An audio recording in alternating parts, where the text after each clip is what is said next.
नमस्कार सर्वांना। तर आपण इथे आहे ना वेगवेगळा मसाला बनवतो घरात आणि वेगवेगळं लोणचं बनवतो। तर ते वेगवेगळं लोणचं म्हणजे कशाचं आहे आणि मसाला कशाचा आहे तर आता तुम्हाला मी दाखवणार आहे। इकडे बघू शकताय हे पहिला मसाला आहे कांदा लसूण मसाला।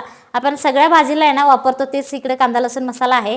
ह्यामध्ये आहे ना 27 प्रकारचे खडे मसाला असतो, 3 प्रकारची मिरची आणि कांदा लसूण खोबरं वगैरे सगळं असतं। त्या पद्धतीने आपण इकडे मसाला आहे ना तयार करून घेतलेले आहे आणि हे डंकामध्ये आपण कुटून घेतल्यामुळे आहे ना मस्त खायला आहे ना चविष्ट लागतो आणि भाजीला सुद्धा आहे ना चांगला असा झणझणीतपणा येतो, स्वादिष्ट लागतो। आणि इकडे बघू शकता हे काळा मसाला आहे, ह्यामध्ये सुद्धा आहे ना 27 प्रकारचे खडे मसाला आहे आणि 3 प्रकारचे मिरची आणि ह्यामध्ये सुद्धा कांदा लसूण खोबरं आणि हे सगळं भाजीला आहे ना शाकाहारी असू दे मांसाहारी असू दे दोन्हीला ना हे मसाला चालतो।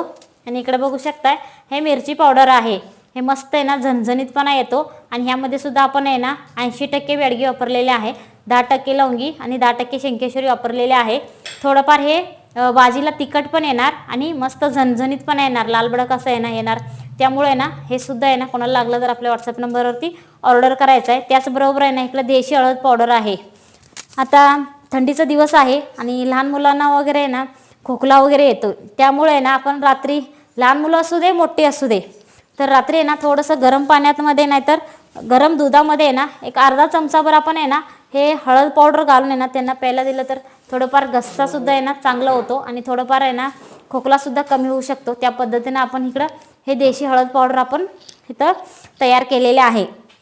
तर इकडं मालवणी मसाला आहे आणि लोणचंमधलं कोणकोणतं आहे तर आता आपण बघूयात। तुम्ही सगळं सुद्धा आहे ना घरी कोण कोण बनवतं ते सुद्धा आम्हाला कमेंटमध्ये सांगायचंच आहे। तर आपण इकडं बघू शकताय हे मडक्यातलं लोणचं आहे, पिवळं लोणचं आहे। ह्यामध्ये मोहरी डाळ वगैरे वापरून हे मस्त आपण हे पिवळं लोणचं आपण तयार करून घेतलेले आहे। आणि इकडे बघू शकताय हे कैरीचं तिखट लोणचं आहे, ह्यामध्ये लाल मिरची पावडर येणार, मोहरीचं डाळ येणार आणि आपण वेगवेगळा मसाला वगैरे घालून येणार आपण हे मस्त आपण हे मडक्यातलं लोणचं आपण हे कैरीचं तिखट लोणचं आपण तयार करून घेतलेले आहे। तर इकडे बघू शकताय हे लिंबूचं तिखट लोणचं आहे। आता पूर्ण मुरल्यामुळे ना मस्त लागतो आणि दिसायला पण छान दिसाले, खायला तर मस्तच लागणार आहे। इकडे बघा हे लिंबू गोड लोणचं आहे, हे लिंबू गोड लोणचं आहे ना उपवासाला पण चालतो आणि लहान मुलंसुद्धा आहे ना हे आवडीनं खातील। आमच्या घरात तर भरपूर लहान मुलं आहेत, त्यामुळं चमच्याने घेतात आणि असंच पण खातात आणि चपातीबरोबर सुद्धा हे लावून खातात। ह्या पद्धतीने इकडे हे गोड लोणचं आहे। तर इकडे बघा हे माईनमुळा लोणचं आहे, हे शहरात वगैरे काही जास्त मिळत नाही आणि काही जणांना पण ते माहीत पण नसते हे माईनमुळा काय आहे।